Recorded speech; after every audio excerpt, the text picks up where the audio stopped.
चलिए,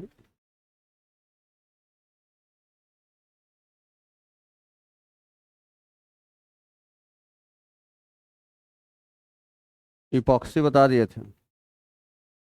कल हम शुरू कर रहे थे AN reaction, nucleophilic addition reaction, यही शुरू कर रहे थे। ठीक है, तो एन रिएक्शन के लिए हम कल बताए थे कि आपका R1 C double bond OR2 पर रिएक्शन करता है कोई न्यूक्लियोफाइल, स्टार्ट करता है रिएक्शन न्यूक्लियोफाइल, कारण यहाँ डेल्टा माइनस होता है, यहाँ डेल्टा प्लस होता है। कल हम बता दिए थे ए यहाँ अटैक करेगा, ए यहाँ जाएगा। ठीक है, न्यूक्लियोफाइल शुरू करेगा रिएक्शन को, न्यूक्लियोफाइल शुरू करेगा रिएक्शन को, और जो इंटरमीडिएट बनाएगा वो अनस्टेबल होगा। क्यों अनस्टेबल होगा? तो ये टेट्राहेड्रल हो गया, ये sp3 हाइब्रिडाइज्ड है और ये sp2 हाइब्रिडाइज्ड है। ठीक है, एक sp3 में R1 और R2 के बीच रिपल्सन हो जाएगा, रिपल्सन बढ़ जाएगा, इसलिए वो इंटरमीडिएट अनस्टेबल होगा। और अनस्टेबल होगा तो फिर से इंटरनल अटैक करके लिविंग ग्रुप हटेगा, और इसलिए प्रोसेस हो जाता है रिवर्सिबल। अगर न्यूक्लियोफाइल का लिविंग एबिलिटी थोड़ा सा भी होगा, अगर न्यूक्लियोफाइल का लिविंग एबिलिटी थोड़ा सा भी होगा, तो ये इंटरनल अटैक करेगा, ये यहाँ आएगा, ये निकाल के रिवर्सिबल हो जाएगा। इसलिए ये रिएक्शन तभी ये होगा जबकि न्यूक्लियोफाइल के पास लिविंग एबिलिटी 9 के बराबर हो। मतलब न्यूक्लियोफाइल जो होगा वो स्ट्रॉन्ग बेस होगा, strongly basic strong nucleophile is sufficient to proceed such reaction. ठीक है, वीकली बेसिक स्ट्रॉन्ग न्यूक्लियोफाइल ये रिएक्शन नहीं कराएगा। स्ट्रॉन्ग न्यूक्लियोफाइल हो लेकिन बेस वीक हो, ऐसा न्यूक्लियोफाइल रिएक्शन नहीं कराएगा। ठीक है, तो ऐसा न्यूक्लियोफाइल होना चाहिए जो बहुत स्ट्रॉन्ग न्यूक्लियोफाइल हो, स्ट्रॉन्गली बेसिक स्ट्रॉन्ग न्यूक्लियोफाइल। ठीक है, वो जब एक बार आएगा, यहाँ आएगा तो सीधा पक जाएगा। ठीक है, और तब इसके बैकवर्ड होने का चांस बहुत कम हो जाएगा, और जब बैकवर्ड होने का चांस बहुत कम हो जाएगा तो इस रिएक्शन को हम लोग ऐसे लिखते हैं, फिर से दोबारा, न्यूक्लियोफाइल आया और वो न्यूक्लियोफाइल है जो न्यूक्लियोफाइल बहुत वीक बेस है, ये वीक बेस कहते हैं, स्ट्रॉन्ग बेस, स्ट्रॉन्ग बेस है,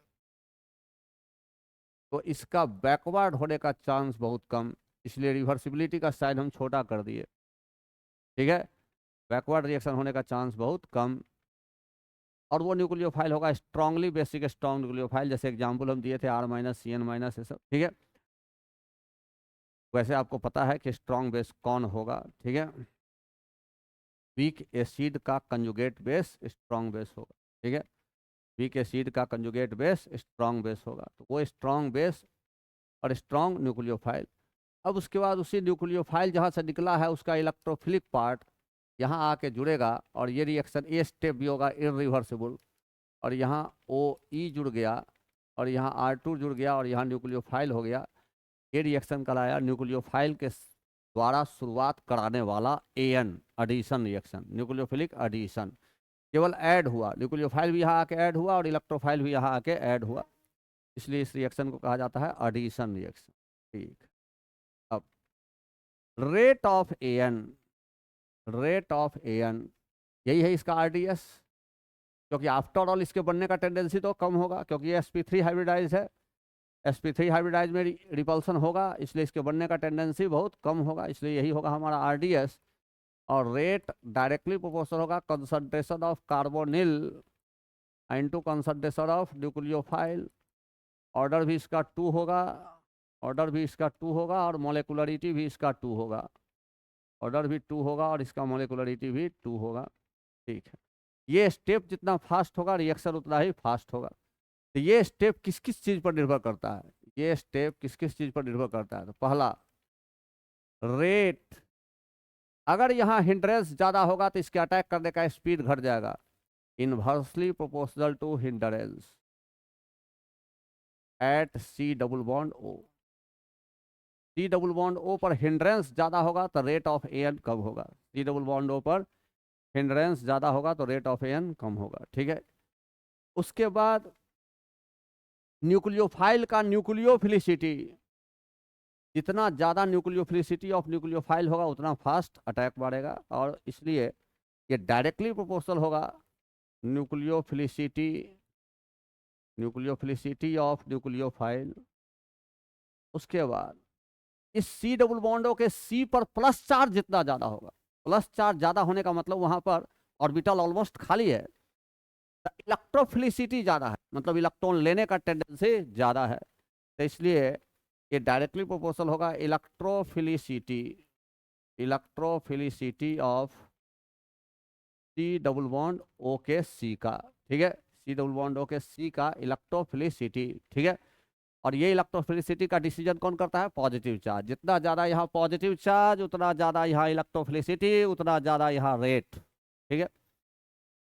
तो रेट ऑफ एन रिएक्शन इन सारे फैक्टर पर निर्भर करेगा, न्यूक्लियोफाइल के न्यूक्लियोफिलिसिटी पर, सी डबल बॉन्ड ओ के सी का इलेक्ट्रोफिलिसिटी पर, और उसके बाद हिंड्रेंस सबसे इम्पॉर्टेंट हिंड्रेंस, ठीक है। अगर एक और बात कि यहाँ अगर -I-M ग्रुप लगा रहेगा तो यहाँ प्लस चार्ज बढ़ेगा तो न्यूक्लियोफाइल का अटैक बढ़ेगा, रेट ऑफ एन बढ़ेगा। अगर यहाँ कोई बड़ा ग्रुप लगा हो, +I+M ग्रुप लगा हो, यहाँ पॉजिटिव चार्ज घटाएगा, न्यूक्लियोफाइल का अटैक का रेट घटेगा, ठीक है। हिंड्रेंस ज़्यादा होगा, सबसे ज़्यादा इंपॉर्टेंट हिंड्रेंस है। अगर अभी तुमको पूछ दे रेट ऑफ एन, अगर अभी पूछ दिया जाए फॉर्मल्डिहाइड और एनी अदर अल्डिहाइड और कीटोन में अगर रेट पूछा जाए तो किसका रेट ज़्यादा होगा? फॉर्मल्डिहाइड। यहाँ हिंड्रेंस कम, मेन हिंड्रेंस ही देखेंगे पहले। यहाँ एक आर का हिंड्रेंस, यहाँ दो आर का हिंड्रेंस, इसलिए रेट ऑफ एन फॉर्मल्डिहाइड में ज़्यादा होगा और उससे कम होगा किसी भी अल्डिहाइड में, और उससे कम होगा कीटोन में, ठीक है। अगर साइक्लिक कीटोन मान लेते हैं ये है तुम्हारा ये वाला, ठीक है, और यहाँ ये है तुम्हारा, इस पर रेट ज़्यादा कि इस पर रेट ज़्यादा? इस पर रेट ज़्यादा, क्योंकि साइक्लिक में हिंड्रेंस कम होगा, साइक्लिक प्लेनर होगा, हिंड्रेंस कम होगा, ठीक है। साइक्लिक में हिंड्रेंस कम होगा, इसलिए हमेशा सेम नंबर ऑफ कार्बन वाला ओपन चेन कीटोन और रिंग वाला कीटोन में अगर रेट का कंपैरिजन पूछ दे तो रिंग वाला कीटोन का ज़्यादा रेट होगा as compare to open chain ketone के, ठीक है। ये तो हमारा रिएक्टिविटी का ऑर्डर हो गया, ठीक है, ओके। अब सबसे छोटा reaction R1 C double bond OR2 बन लेने दो।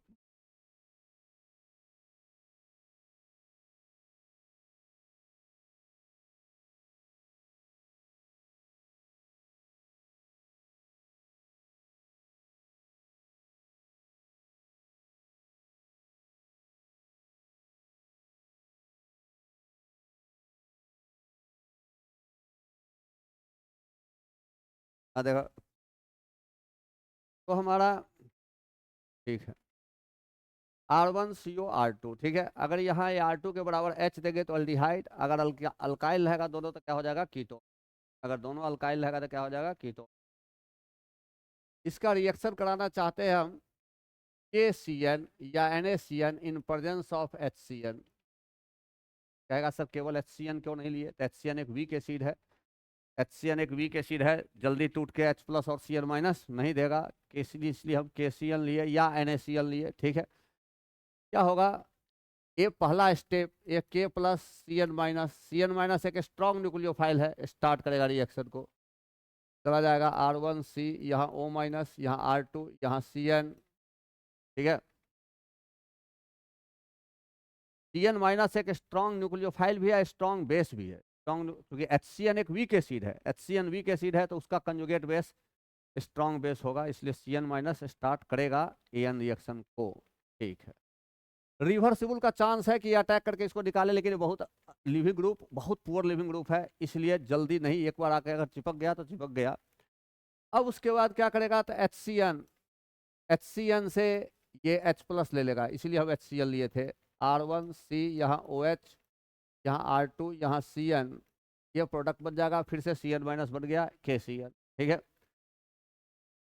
ऑलमोस्ट ये reaction AN reaction almost irreversible होता है, लेकिन पहला स्टेप को हम लोग रिवर्सिबल सोच सकते हैं, लेकिन हम पहले ही दिखा दिए है इसमें, तो रिवर्सिबल जो होगा वो बहुत छोटा सा लाइन दिए हैं। ठीक है, कारण क्या है कि हमको ये स्ट्रॉन्ग न्यूक्लियोफाइल है, स्ट्रॉन्ग बेस है, लिविंग एबिलिटी इसका कम है, इसलिए इंटरनल अटैक करके इसको निकालने का टेंडेंसी तो होगा लेकिन बहुत कम होगा। ठीक है, इसको कहते हैं सियानोहाइड्रीन, तो बोला जाता है सियानोहाइड्रीन। अगर अल्डिहाइड रहेगा तो अल्डिहाइड, सियानोहाइड्रीन ऑफ अल्डिहाइड, और अगर कीटोन रहेगा तो कीटोन। अगर यहाँ कीटोन रहेगा तो सियानोहाइड्रीन ऑफ कीटोन, और अल्डिहाइड रहेगा तो सियानोहाइड्रीन ऑफ अल्डिहाइड। अगर ये R1 R2 अलग अलग होगा तो एक कायरल सेंटर भी हो जाएगा। अगर R1 R2 अलग अलग रहेगा तो एक कायरल सेंटर भी हो जाएगा। और अगर कायरल सेंटर होगा तो देखो ये sp2 है, sp2 प्लेनर होता है, एबव द प्लेन अटैक करने की संभावना भी है न्यूक्लियोफाइल का, बिलो द प्लेन अटैक करने की संभावना भी है, तो तब प्रोडक्ट बनेगा रेसिमिक मिक्सचर। जितना डेक्स्ट्रो बनेगा उतना ही लिवो भी बनेगा, इसलिए उस समय प्रोडक्ट को हम लोग रेसिमिक मिक्सचर कहेंगे। ठीक है, लेकिन अगर R1 R2 सेम है तो वो कायरल सेंटर नहीं है, तभी ऑप्टिकल एक्टिविटी वाला बात नहीं बोलेंगे। ठीक है, okay. R1 CH2 C double bond O R2। ठीक है, अगर ये R2H है तो अल्डिहाइड, अगर R है अल्काइल है तो कीटोन। अमोनिया, अमोनिया भी स्ट्रॉन्ग न्यूक्लियोफाइल है, स्ट्रॉन्ग बेस भी है, स्ट्रॉन्ग न्यूक्लियोफाइल भी है, ये भी AN रिएक्शन कर सकता है, करेगा। तो करेगा तो ये यहाँ अटैक करेगा, इसको यहाँ ले जाएगा, R1 CH2, यहाँ C, यहाँ O माइनस, यहाँ NH3 प्लस, यहाँ R2। ठीक है, इंट्रामोलेकुलर H+ ट्रांसफर, यहीं पर यहाँ से H+ ले लेगा, ये R1 CH2 COH और NH2 और हो गया R2। एक कार्बन पर एक थे दो थे OH अनस्टेबल, एक कार्बन पर एक थे OH और एक थे OR अनस्टेबल, एक कार्बन पर एक थे OH और एक थे NH2 अनस्टेबल। ठीक है, कई बार बता चुके हैं। क्या होता है intramolecular H bonding, intramolecular H bonding, 1 2 3 4, 4 membered cyclic transition state, 4 membered cyclic transition state. AH चला जाएगा यहाँ, तो AH जब चला जाएगा यहाँ तो ये हमारा H2O निकल जाएगा, ये H+ आएगा, यहाँ O पर माइनस होगा और ये O पर प्लस होगा। जब H+ यहाँ आएगा तो ये लेके निकलेगा, यहाँ प्लस होगा, यहाँ माइनस, बना देगा क्या C डबल बॉन्ड O। यहाँ भी इसके और इसके बीच H बॉन्डिंग होगा, बना देगा क्या C डबल बॉन्ड O। यहाँ H2O निकला और यहाँ ROH निकला, यहाँ पर भी ये H का H इससे H बॉन्डिंग बनाएगा, निकल जाएगा C डबल बॉन्ड, यहाँ NH बच जाएगा और निकलेगा क्या H2O। यहाँ एक कार्बन पर NH2, एक कार्बन पर OH, एक कार्बन पर NH2, एक कार्बन पर OH, R1 CH2 CR2, यहाँ डबल बॉन्ड NH, ये इमीन बन गया, डबल बॉन्ड NH क्या बन गया इमीन, क्या बन गया इमीन। ठीक है, समझ में आया बात, ये बात क्लियर है। ये बात चूंकि बार बार जब ही सवाल बनाएगा ये पकड़ाएगा ही, ये मिलेगा ही। ठीक है, कार्बोनिल के सवाल में ये मिलेगा ही। ठीक है, अब देखो अगर यहीं पर R1 C double bond O R2, अगर हम ले ले हैलाइड आयन, अगर हम ले ले ACO माइनस, अगर हम ले ले PH2 माइनस, ठीक है, अगर हम ले ले SH माइनस, ठीक है, all are negatively charge species, strong nucleophile, no doubt, no doubt ये स्ट्रॉन्ग न्यूक्लियोफाइल है। अगर हम ले ले N3 माइनस, लेकिन ये सभी न्यूक्लियोफाइल स्ट्रॉन्ग जरूर है लेकिन ये वीक बेस है। क्यों वीक बेस है? क्योंकि HCl का कंजुगेट बेस है। HCl एक स्ट्रॉन्ग एसिड है, स्ट्रॉन्ग एसिड का कंजुगेट बेस वीक बेस होता है। ACO माइनस एसिटिक एसिड का कंजुगेट बेस है। एसिटिक एसिड एक स्ट्रॉन्ग एसिड है, वाटर से तो स्ट्रॉन्ग एसिड है। ठीक है, वाटर से तो स्ट्रॉन्ग एसिड है, स्ट्रॉन्ग एसिड है, इसलिए उसका कंजुगेट बेस वीक बेस होगा। Weak base are good leaving group, good leaving group जैसे ही होगा तो ये न्यूक्लियोफाइल जाएगा यहाँ जरूर, लेकिन फिर से इंटरनल अटैक करके फिर से रिएक्शन अपने ओरिजिनल स्टेट में चलाएगा, मार खा के भागाएगा। ठीक है, इसलिए ये रिएजेंट, ये न्यूक्लियोफाइल कहलाएगा हमारा weakly basic strong nucleophile. Weakly basic strong nucleophile, no reaction. ऐसा रिएक्शन कराता क्या है, ऐसा रिएक्शन कराता क्या है, SN2 कराता है। 1 डिग्री और 2 डिग्री के साथ SN2 कराता है, ठीक है। और 3 डिग्री के साथ क्या कराता है, SN1 कराता है। क्योंकि वीक बेस है इसलिए एलिमिनेशन नहीं होगा, E2 नहीं होगा, ठीक है। E2 नहीं होगा, यहाँ E1 होगा, ठीक है। E1 में कार्बोकटायन बनेगा, रीअरेंजमेंट होगा, तब H+ निकालेंगे, डबल बॉन्ड बनाएंगे, सब बात बताए हुए, ठीक। अब R1 C double bond O R2 लेते हैं हम RMgX alkyl magnesium halide. R minus मतलब कार्बन पर माइनस स्ट्रॉन्ग न्यूक्लियो, कार्बन पर माइनस क्या होगा, स्ट्रॉन्ग न्यूक्लियोफाइल, बिल्कुल AN करेगा, A यहाँ जाएगा, R1 C R2 यहाँ R, यहाँ O पर माइनस, इसके साथ लग गया Mg+2x माइनस, ठीक है। साथ में कराएंगे H3O+, acid catalyse hydrolysis, H+ यहाँ आ जाएगा, R1 C यहाँ OH, यहाँ R2 यहाँ R, अल्कोहल बन गया, प्लस बन गया हमारा Mg से X जुड़ा हुआ, OH जुड़ा हुआ, ये वाटर का OH, और फिर से H+ 10 का 10, वाटर से H+ निकला था OH। हाइड्रोक्सी मैग्नीशियम हैलाइड इसको बोलते हैं, इससे हमको कोई मतलब नहीं कि अल्कोहल।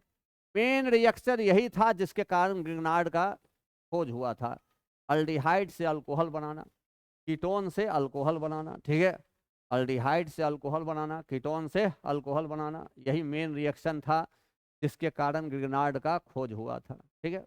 लेकिन इसका एक आध थे, देखो जैसे फॉर्मल्डिहाइड, फॉर्मल्डिहाइड को तो मिथाइल मिथाइल मैग्नीशियम ब्रोमाइड से रिएक्शन करा रहा है, साथ में H3O+ भी ले रहा है। ये पहला स्टेप, ये दूसरा स्टेप। अगर पहला स्टेप के साथ ही ये ले लेगा तब तो यही इससे H+ लेके CH4 बना देगा। अरे समझ में आ रहा है बात? तब तो ग्रिग्नार्ड कर लेगा कौन रिएक्शन, एसिड बेस रिएक्शन, तब तो AN थोड़ा ही करेगा, acid base reaction is fastest reaction. तो पहला स्टेप पे लेंगे, दूसरा स्टेप पे लेंगे, तो यहाँ पर क्या आएगा, यहाँ पर आएगा A, और फिर ये जाएगा यहाँ O पर माइनस, Mg+2Br यहाँ आएगा, तब लेंगे H3O+, बनाएगा HCOH, यहाँ H यहाँ CH3, मतलब प्रोडक्ट हो गया अल्कोहल, ठीक है। फॉर्मल्डिहाइड हमेशा 1 डिग्री अल्कोहल बनाता है, फॉर्मल्डिहाइड हमेशा 1 डिग्री अल्कोहल बनाता है, हमेशा। कोई भी अल्काइल मैग्नीशियम हैलाइड लीजिए, कोई भी अल्काइल मैग्नीशियम हैलाइड लीजिएगा, फॉर्मल्डिहाइड हमेशा 1 डिग्री अल्कोहल बनाएगा। लेकिन उसके अलावे दूसरा कोई भी अल्डिहाइड लीजिएगा, उसके अलावे दूसरा कोई भी अल्डिहाइड लीजिएगा, जैसे एसिटल्डिहाइड हमने लिया तो CH3 माइनस Mg+2Br माइनस, ये यहाँ अटैक करेगा, ये यहाँ जाएगा, हमारा इंटरमीडिएट ऐसा बना, लिख दिए हैं लेकिन लिखने की जरूरत अब नहीं। यहाँ CH3, फिर दोबारा अगला स्टेप पे लेंगे H3O+, तो हमारा बन जाएगा सेकेंडरी अल्कोहल। क्या बन गया, सेकेंडरी अल्कोहल, ठीक है, सेकेंडरी अल्कोहल। फॉर्मल्डिहाइड हमेशा बनाएगा प्राइमरी अल्कोहल, एसिटल्डिहाइड या दूसरा उसके अलावा कोई भी अल्डिहाइड हमेशा बनाएगा सेकेंडरी अल्कोहल। लेकिन अगर आप कीटोन ले लीजिएगा, अगर आप कीटोन ले लीजिएगा और तब आप CH3 माइनस Mg+2Br माइनस लीजिएगा, तो ये आपका बनेगा O माइनस Mg+2Br माइनस, और यहाँ CH3 यहाँ CH3, और उसके बाद अगर आप H3O+ लीजिएगा तो CH3COH, यहाँ CH3 यहाँ CH3, ये बना देगा टर्शियरी अल्कोहल, ये बना देगा टर्शियरी अल्कोहल। लेकिन एक प्रिकॉशन यहाँ बरतता है लोग, उस प्रिकॉशन का, हालांकि हम लोग ऐसे ही बनाएंगे, प्रोडक्ट ऐसे ही बनेगा, ऐसे ही सवाल भी देता है, लेकिन एक बारीक बात, एक बारीक बात, ठीक है, जो हमको यहाँ नोटिस करना है, और ये वो बारीक बात ये है कि अगर ये टर्शियरी अल्कोहल जहां बन रहा है वहां हम लोग अवॉइड करते हैं एसिड कैटेलाइज्ड हाइड्रोलिसिस, कारण हम लोगों ने पढ़ा हुआ है टर्शियरी अल्कोहल का H+ अगर देंगे तो यहाँ अटैक करके गुड लिविंग ग्रुप हो जाता है, निकल जाता है, एलिमिनेशन होता है E1 मैकेनिज्म से। तो इसलिए हो ना हो कि जो अल्कोहल बनेगा और फिर से वहाँ H3O+ है उसके कारण एलिमिनेशन करके हमारा प्रोडक्ट बन जाए अल्कीन, इसलिए हम लोग डिहाइड माने एसिड कैटालाइज्ड हाइड्रोलिसिस को जहां पर कीटोन का कराते हैं वहां एवॉइड करते हैं, ठीक है। If 3 degree alcohol we get as product, then we avoid H3O plus hydrolysis because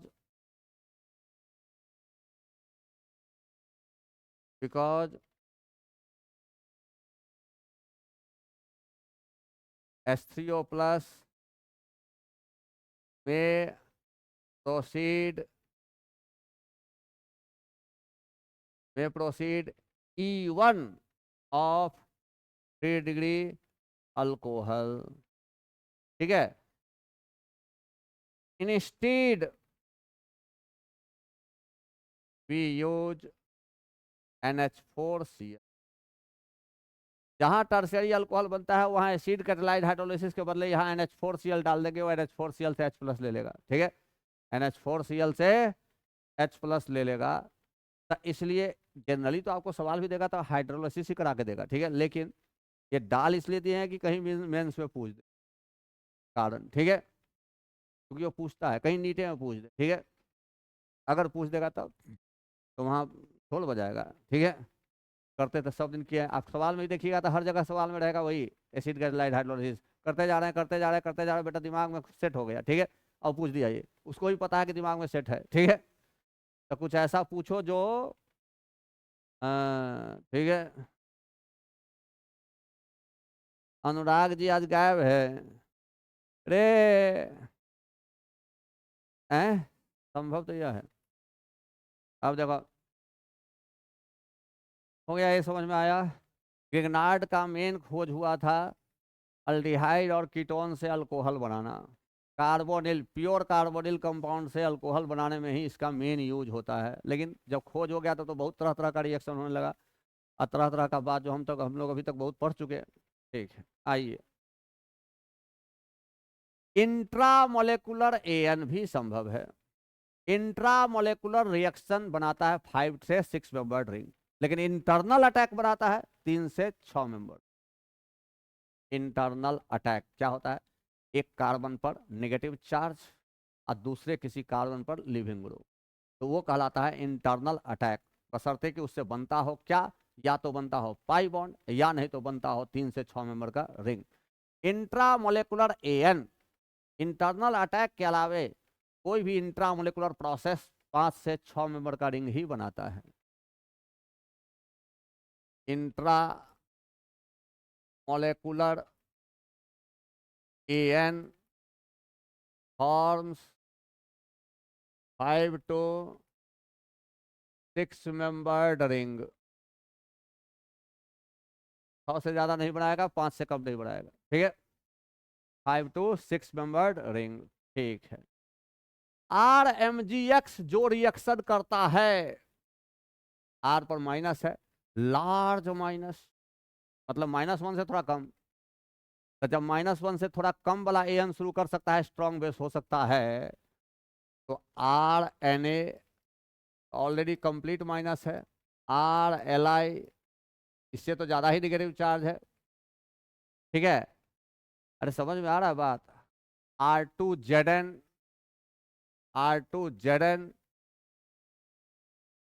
zinc cadmium mercury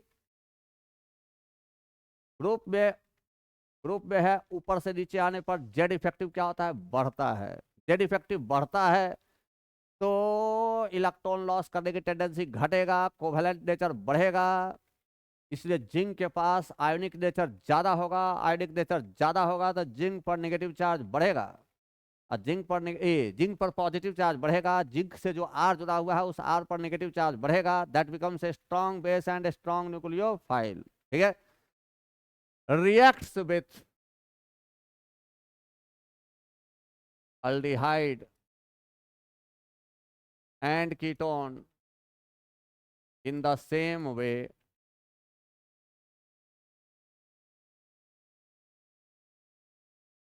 लेकिन ऑर्गेनोमेटालिक में 2 ऑर्गेनोमेटालिक और हम लिए थे, R2CD और R2CuLi, ग्लिमन्स रिएजेंट। R2CuLi क्या है? ग्लिमन्स रिएजेंट। उसमें R और CD के बीच 7 कोवेलेंट कैरेक्टर। फजान्स रूल, जिंक से नीचे है कैडमियम, कैडमियम का जेड इफेक्टिव ज्यादा है, जेड इफेक्टिव ज्यादा है तो इसलिए अपने इलेक्ट्रॉन को पकड़ कर रखेगा, इसलिए कोवेलेंट कैरेक्टर आयनिक बॉन्ड में ज्यादा लाएगा, इसलिए आर पर नेगेटिव चार्ज बहुत कम होगा, इसलिए वो वैसा रिएक्शन शो नहीं करेगा जो ये सारा कर रहा है। R2CD एंड R2CuLi, हिल्मन्स रिएजेंट, ठीक है। ये रिएक्ट नहीं करता है, do not react because these are weak base, weak base, weak base are leaving group, ठीक है। इसलिए इसका लिविंग एबिलिटी ज्यादा होगा, इसलिए जाके अटैक तो मारेगा लेकिन फिर इंटरनल अटैक से निकल जाएगा, ठीक है। इसलिए इसका लिविंग एबिलिटी ज्यादा होता है, इसलिए R2CD और R2CuLi, हिल्मन्स रिएजेंट और डाईमिथाइल डाई अल्काइल कैडमियम वैसे उस तरीका से रिएक्शन शो नहीं करता है अल्डिहाइड और कीटोन पर जिस तरीका से ग्रिग्नार्ड कर रहा था। बात समझ में आया? चलिए थोड़ा एक आध छोटा छोटा क्वेश्चन कर लो। CH3 MgX H3O प्लस क्या होगा? CH3 माइनस कहाँ जाएगा? यहाँ आएगा, ये जाएगा यहाँ पर, डायरेक्ट प्रोडक्ट ये O माइनस OH हो जाएगा और यहाँ CH3 लग जाएगा। बोलो होगा कि नहीं होगा? जैसे तुमको दे रहा है बेंजीन रिंग, बेंजल्डिहाइड, बेंजल्डिहाइड, चलो रिएक्शन करा रहा है ET MgCl H3O plus ethyl magnesium chloride, MgCl ethyl magnesium chloride, ठीक है। ET माइनस कहाँ आएगा? यहाँ, ये यहाँ जाएगा, यहाँ OH, यहाँ OH, यहाँ H, यहाँ ET हो गया कायरल सेंटर प्लस बीडर इमेज रेस्मिक मिक्सचर। अरे समझ में आ रहा है बात? जहाँ कायरल सेंटर बन रहा है तो अल्डिहाइड और कीटोन जो होता है group C double bond O group जो होता है वो sp2 हाइब्रिडाइज होता है, वहाँ एबव द प्लेट भी अटैक करेगा, बिलो द प्लेट भी अटैक करेगा, प्रोडक्ट होगा रेसमिक मिक्सचर, ठीक। ये तो हुआ हमारा कार्बोनिल ग्रुप पर AN रिएक्शन का कॉन्सेप्ट हुआ। सवाल अभी बहुत अच्छा अच्छा सवाल आएगा, इसमें बहुत तगड़ा सवाल आएगा, ठीक है, बहुत तगड़ा। अब SNAE,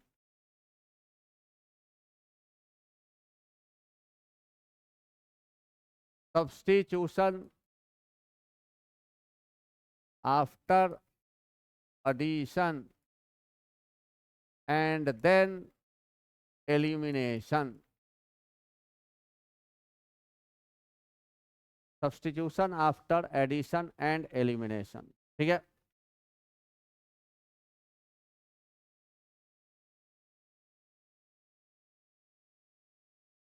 देखो it is shown by acid derivatives, carboxylic acid का डेरिवेटिव, ठीक है। कार्बोक्सिलिक एसिड इस रिएक्शन को शो करता है और कार्बोक्सिलिक एसिड का डेरिवेटिव इस रिएक्शन को शो, जैसे इस तरह का रिएक्शन, इस तरह का कंपाउंड ये रिएक्शन शो करता है RCO, यहाँ है लिविंग ग्रुप, वो लिविंग ग्रुप कुछ भी RCO और वहां पर है लिविंग ग्रुप, जैसे जैसे देखो R, एक मिनट, टाइप कंपाउंड ही ये रिएक्शन शो करेगा। Example RC double bond OCl, HCl क्या होगा? लिविंग ग्रुप, ठीक है। RC डबल बॉन्ड OH, ये OH क्या होगा? लिविंग ग्रुप, ठीक है। सी डबल बॉन्ड O NH2, ये NH2 क्या होगा, लिविंग ग्रुप। ठीक है, R C double bond O OR dash, ये क्या होगा, लिविंग ग्रुप। ठीक है, जैसे R C double bond O O C double bond OR dash, ये क्या होगा, पूरा अपने आप में लिविंग ग्रुप। ठीक है, ये सभी कार्बोक्सिलिक एसिड से बना हुआ कंपाउंड है।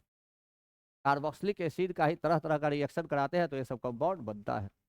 ठीक है, तो इसलिए इन सभी कंपाउंड्स को कहा जाता है, चाहे वो एमाइड हो, चाहे वो एसिड क्लोराइड हो। कार्बोक्सिलिक एसिड से एसिड क्लोराइड बनाना हम लोगों ने सीखा था। ठीक है, चाहे वो एमाइड हो, एमाइड बनाना भी सीखा है। ठीक है, चाहे वो एनहाइड्राइड हो, एनहाइड्राइड बनाना भी सीखा है। ठीक है, ये सारा एसिड का डेरिवेटिव ही है।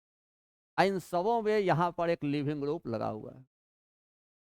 और लिविंग ग्रुप जो भी रहता है वहां एगो लोन पेयर भी रहता है। देखो, इसके पास भी लोन पेयर है, इसके पास भी लोन पेयर, यहाँ भी लोन पेयर, यहाँ भी लोन पेयर, यहाँ भी लोन। और लोन पेयर क्या करता है, तो रेजोनेंस करके यहाँ के पॉजिटिव चार्ज को घटा के भी रखता है, घटा के भी रखता है। ये भी काम वो करके रखता है। ठीक है, अरे समझ में आ रहा है? रिएक्शन मैकेनिज्म, इसको कहा जाता है इम्प्योर कार्बोनिल, इसको कहा जाता है इम्प्योर कार्बोनिल। कार्बोक्सिलिक एसिड या उसका डेरिवेटिव को कहा जाता है इम्प्योर कार्बोनिल, और अल्डिहाइड और कीटोन को कहा जाता है प्योर कार्बोनिल। अल्डिहाइड और कीटोन जो होता है वो होता है प्योर कार्बोनिल। ठीक है, समझ में आ रहा है बात? ठीक है, जनरल मैकेनिज्म, मैकेनिज्म तो मेन समझना है वही तो। R C double bond O leaving group, कोई न्यूक्लियोफाइल लाओ, यहां पर अटैक करेगा तो स्ट्रॉन्ग न्यूक्लियोफाइल ही करेगा। वीकली बेसिक स्ट्रॉन्ग न्यूक्लियोफाइल तो रिएक्शन का शुरुआत नहीं ही करेगा। ठीक है, शुरुआत तो करता है तो हमेशा स्ट्रॉन्ग न्यूक्लियोफाइल ही करता है। ठीक है, किसी किसी केस में इससे कम लिविंग एबिलिटी वाला न्यूक्लियोफाइल, वो वीक न्यूक्लियोफाइल भी है, वीक बेस भी है, तो भी वो रिएक्शन को शो कर देगा। कैसे, देखो यहाँ पर देखो थोड़ा, ये आएगा आएगा तो ये तो बनना चाहेगा नहीं क्योंकि टेट्राहेड्रल इंटरमीडिएट होगा, ये तो बनना चाहेगा नहीं क्योंकि टेट्राहेड्रल इंटरमीडिएट होगा। बहुत संभावना है कि यहाँ अटैक करके इसको निकाल के ले जाए, इसलिए प्रोसेस रिवर्सिबल होगा। ध्यान रखो ना, क्या लिखा हुआ, हाथ पर मोबाइल से मार रहा है, अरे भाई। ठीक है, अब यहाँ ये जब आएगा तो ये निकलेगा कि ये निकलेगा, जिसका लिविंग एबिलिटी ज्यादा होगा वो निकलेगा। ठीक है, इसीलिए हम कहे इससे अगर कम लिविंग एबिलिटी वाला होगा तो रिएक्शन करा सकता है। वीकली बेसिक स्ट्रॉन्ग न्यूक्लियोफाइल भी रिएक्शन करा सकता है, बशर्ते कि उसका लिविंग एबिलिटी जो पहले से लिविंग ग्रुप लगा हुआ है उससे कम हो। ठीक है, से कम हो तो रिएक्शन हो सकता है। यहाँ यहाँ ये बैरियर नहीं है कि हमेशा स्ट्रांगली बेसिक स्ट्रॉन्ग न्यूक्लियोफाइल ही चाहिए।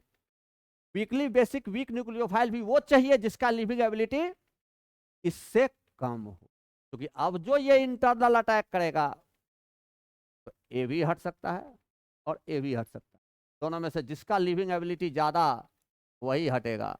Are C double bond O, अभी तो हम फॉरवर्ड रिएक्शन की बात कर रहे हैं इसलिए, लेकिन कॉन्सेप्ट यही है। अब कहेगा ये भी रिएक्शन यहाँ स्टेबल होगा, यहाँ दोनों स्टेप रिवर्सिबल होगा, कारण ये लिविंग ग्रुप भी यहाँ अटैक करके फिर से आ सकता है। समझ पा रहा है? तो ये दोनों स्टेप यहाँ क्या होगा, रिवर्सिबल। ये हमारा आरडीएस है क्योंकि इसके बनने का रेट कम। ठीक है, क्योंकि यहाँ टेट्राहेड्रल इंटरमीडिएट में हाईली अनस्टेबल, रिपल्सन ज्यादा। ठीक है, इसलिए ये हमारा आरडीएस है, नो डाउट। लेकिन एक बहुत बारीक बात समझ में आया होगा क्या, कि यहाँ स्ट्रांगली बेसिक स्ट्रॉन्ग न्यूक्लियोफाइल ही आवश्यक नहीं है। वो न्यूक्लियोफाइल जो स्ट्रॉन्ग है लेकिन वीक बेस है, लेकिन उसका लिविंग एबिलिटी इससे इससे कम हो, मतलब ये ज्यादा वीक बेस है और वो थोड़ा कम वीक बेस। समझ में आया बात? क्लियर है? ठीक है, ओके। तो हमारा इसको देखने से क्या लग रहा है, यहाँ पर न्यूक्लियोफाइल आया है, लिविंग ग्रुप को हटाया है, तो ये सब्स्टिट्यूशन हुआ। न्यूक्लियोफाइल आया है और लिविंग ग्रुप को हटाया है, तो ये क्या कहलाया, सब्स्टिट्यूशन, न्यूक्लियोफिलिक सब्स्टिट्यूशन। लेकिन ये पूरा रिएक्शन हुआ कैसे है, एक बार एडिशन हुआ है, ऐड हुआ है, और तब फिर एलिमिनेशन हुआ है। इसीलिए इस रिएक्शन का नाम है SNAE, substitution by addition and elimination. ठीक है, रिएक्शन का आरडीएस ये है, रिएक्शन का आरडीएस ये है, the rate directly proportional to concentration of RCO bonded leaving group into concentration of nucleophile. Order होगा 2, मोलेकुलरिटी भी होगा 2, लेकिन इसका रेट भी इनवर्सली प्रोपोर्शनल होगा hindrance at C double bond O। Same बात, डायरेक्टली प्रोपोर्शनल होगा nucleophilicity of nucleophile, again directly proportional होगा electrophilicity of C double bond O के C पर प्लस चार्ज जितना ज्यादा रहेगा उतना ज्यादा इलेक्ट्रोफिलिसिटी रहेगा। न्यूक्लियोफाइल जो आ रहा है उसका जितना स्ट्रांग होगा उतना जल्दी अटैक करेगा। ठीक है, ओके, ठीक है। अब देखो, जब बहुत स्ट्रांग न्यूक्लियोफाइल होगा, जब बहुत स्ट्रांग न्यूक्लियोफाइल जैसे ग्रिग्नार्ड रिएजेंट R पर माइनस, खासकर कार्बन पर माइनस, ध्यान दो, कार्बन पर माइनस खासकर जब रहेगा तो काफी स्ट्रांग न्यूक्लियोफाइल होगा। अगर वो स्ट्रांग न्यूक्लियोफाइल यहाँ आएगा तो एक बार आया तो चिपक गया तो रिवर्सिबल नहीं। और फिर से वही बात, रिवर्सिबिलिटी का चांस बहुत कम, क्योंकि तब तो ये इंटरनल अटैक करके इसको ही हटाएगा, ये भी इरिवर्सिबल हो। दोनों स्टेप उस समय क्या हो जाएगा, इरिवर्सिबल, जिस समय बहुत स्ट्रांग न्यूक्लियोफाइल लेंगे। इसीलिए हम एक बात जोड़े हैं, ये reaction weekly basic strong nucleophile भी करा सकता है, और वहीं पर ये रिवर्सिबल दोनों स्टेप होगा। बात समझ में आ रहा है? अगर स्ट्रांगली बेसिक स्ट्रांग न्यूक्लियोफाइल होगा तो ये स्टेप, दोनों स्टेप इरिवर्सिबल हो, खासकर गिरगनार्ड में, मतलब जिसमें C पर माइनस हो उसमें, क्योंकि C पर minus is very strong base and very strong nucleophile, वो एक बार चिपकेगा तो चिपका ही रहेगा। ठीक है, बैकवर्ड जाने की चांस इसका बहुत कम। अगर अब चांस क्या है, तो इंटरनल अटैक करके इसको हटाना, तो इसको हटाने का भी चांस है रिवर्सिबल। अरे समझ में आ रहा है बात? क्योंकि फिर से ये अटैक करके इसको तो नहीं हटा पाएगा, क्योंकि वो स्ट्रांग न्यूक्लियोफाइल है, कार्बन पर माइनस है। ठीक है, उसकी लिविंग एबिलिटी बहुत पुअर है। समझ में आ रहा है? समझ में आ रहा है क्या है कहानी है?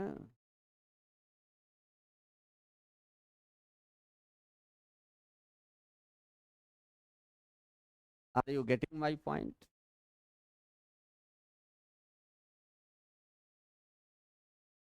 राहुल इंग्लिश सीख रहा है।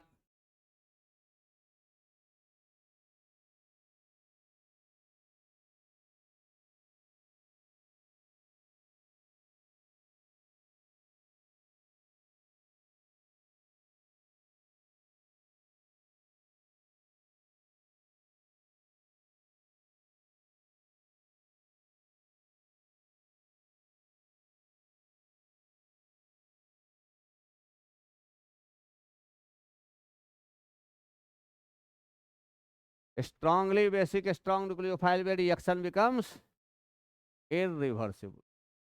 ठीक है, ठीक, चलो, R C double bond O लिविंग ग्रुप, RMgX अटैक मारेगा, ये यहाँ जाएगा, RO minus leaving group RMg plus 2X minus. ठीक है, फिर से ये आया और ये निकाला, RCOR प्लस Mg से X और लिविंग ग्रुप। अरे ठीक है, अगर तू यहाँ R डैश कर दो तो चलो यहाँ R डैश हो जाए, यहाँ R डैश हो जाए, क्या ये कीटोन कहेगा कि अब हम बन गए, अब हम खुश हो गए? सिस्टम में अभी भी ग्रिग्नार्ड मौजूद है। अगर ग्रिग्नार्ड मौजूद है तो ये फिर से ग्रिग्नार्ड से रिएक्शन करेगा, RMgX, और अब अटैक करेगा, यहां जाएगा RCO माइनस R डैश, यहां R dash, Mg plus 2X minus, अब H3O प्लस, लास्ट में हाइड्रोलिसिस हम कराते ही है। कहेगा सर यहाँ टर्शरी बन रहा है, NH4Cl ले लीजिए, कोई बात नहीं, लेकिन सवाल आपको देगा H3O प्लस देके ही, ठीक है।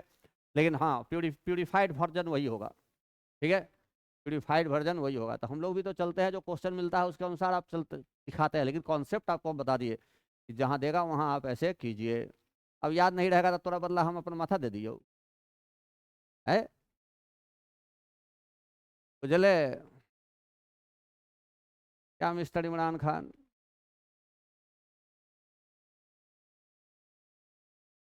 कहाँ है राहुल? क्या हाल चाल है? Are you okay?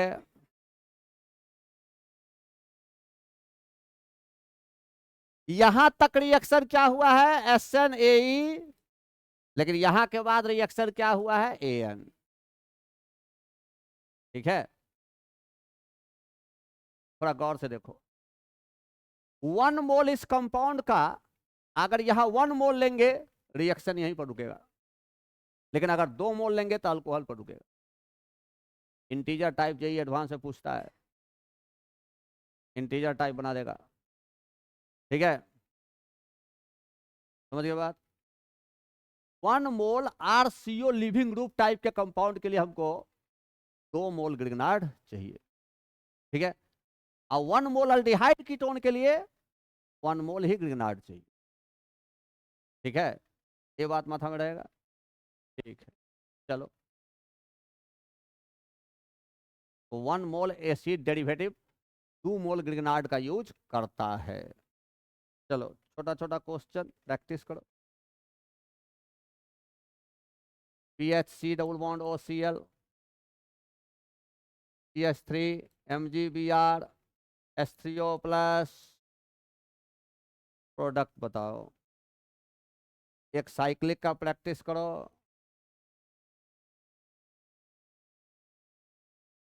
CH3 MgBr, access, Grignard access ले रहे हैं, H3O प्लस, प्रोडक्ट बनाओ, ठीक है। चलो पहले इसी दोनों को प्रैक्टिस करो। क्या होगा? एक्सेस है, मतलब ये 1 मोल, ये 1 मोल नहीं है। पहले ये यहाँ अटैक करेगा, ये यहाँ जाएगा, देखो यहीं पर लिखते हैं, फिर से दोबारा आएगा और ये निकालेगा, प्रोडक्ट होगा PHC डबल बॉन्ड OCH3। लेकिन ग्रिग्नार्ड अभी भी है, ग्रिग्नार्ड अभी भी है, तो अगला बार अब यहाँ अटैक मारेगा, ये यहाँ जाएगा, बनाएगा PHC, यहाँ OH, यहाँ CH3, यहाँ CH3, टर्शरी अल्कोहल आंसर। अरे उतना तोड़ के अब लिखने की जरूरत नहीं, मतलब इसके 1 मोल के लिए इसका कितना मोल चाहिए? कितना मोल? 2 मोल। यहाँ ये क्या है? ईस्टर है, COOR, Easter, cyclic Easter, Easter है, ठीक है, COOR ईस्टर है, ठीक है।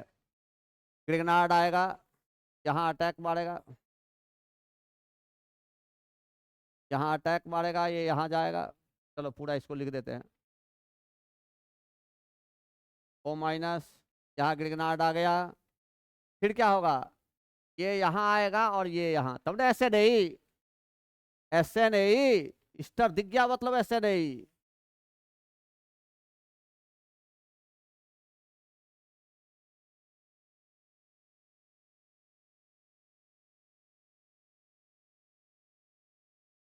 हो जाएगा। और यहाँ पर क्या है? CH3, बोलो है, हैं? अब क्या होगा? हाइड्रोलिसिस हो गया तो यहाँ क्या हो जाएगा? Alcohol, alcohol. क्या अभी भी तो ये कीटोन है? अभी भी कीटोन है। ग्रिग्नार्ड क्या है? एक्सेस, अभी भी CH3 MgCr। अब फिर यहाँ पर कौन रिएक्शन होगा, AN। अब ये यहाँ अटैक करेगा, अब बनेगा तुम्हारा यहाँ OH, यहाँ एक और मिथाइल आ गया, OH। 1 2 4 5 4 ही ना है, 1 2 3 4 5, 1 2 4 है, देख लो, 1 2 3 4, 1 2 4 में देना होगा।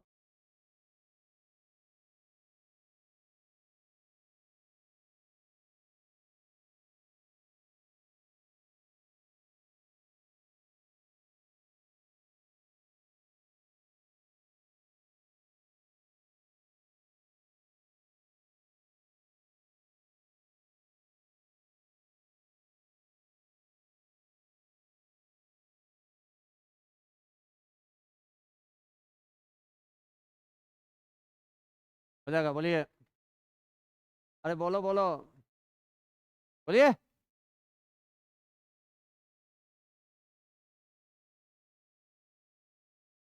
आर यू बुझेंगे, कब माथा के ऊपर से जाएंगे, दोबारा नहीं देखती है, कब आ जाएगा बोर्ड में पहले टाइप का क्वेश्चन। ठीक है, हो गया, चलिए, अभी कहाँ बहुत हो गया।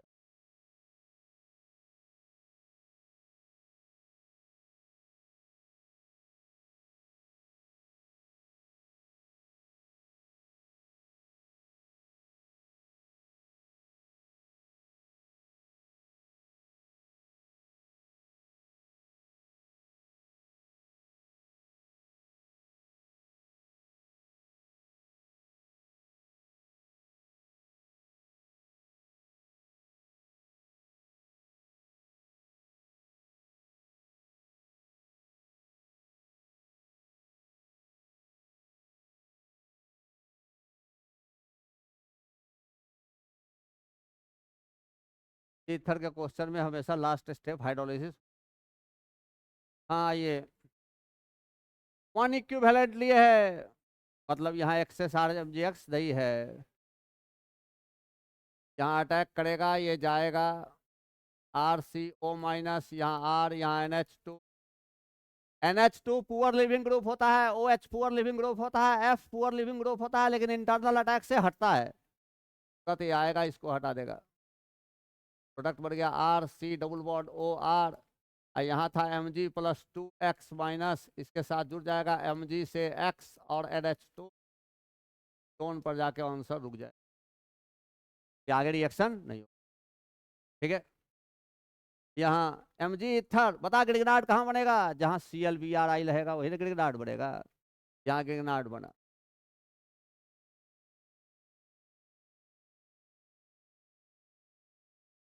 यहाँ गिरगिनाट बना, गिरगिनाट बना।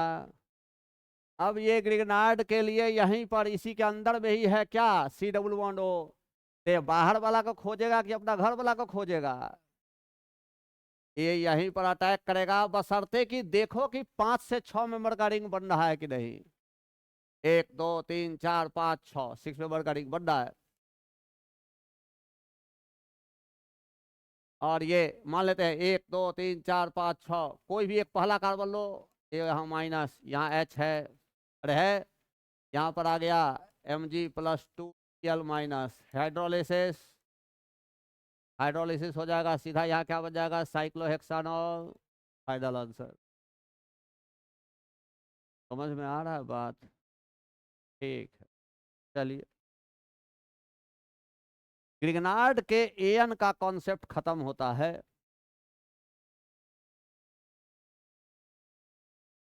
लेकिन अभी ग्रिगनार्ड का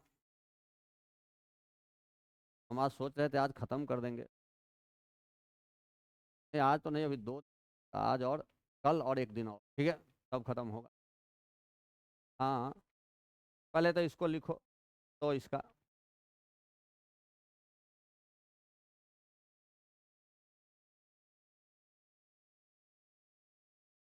आज हम लेट से आए थे, ये थोड़ा कम हुआ।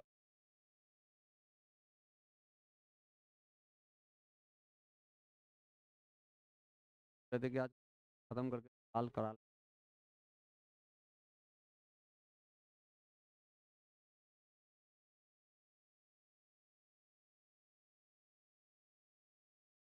देख, अब इसमें जो सवाल आ रहा है तुमको, पिछले जितना चैप्टर्स पढ़ा है सबका जोड़ आ जाएगा, सबका रिवाइज आ जाएगा। इतना के कॉन्सेप्ट पर सवाल, और उसके बाद क्या होगा, तरह का कॉन्सेप्ट बचा हुआ रहेगा।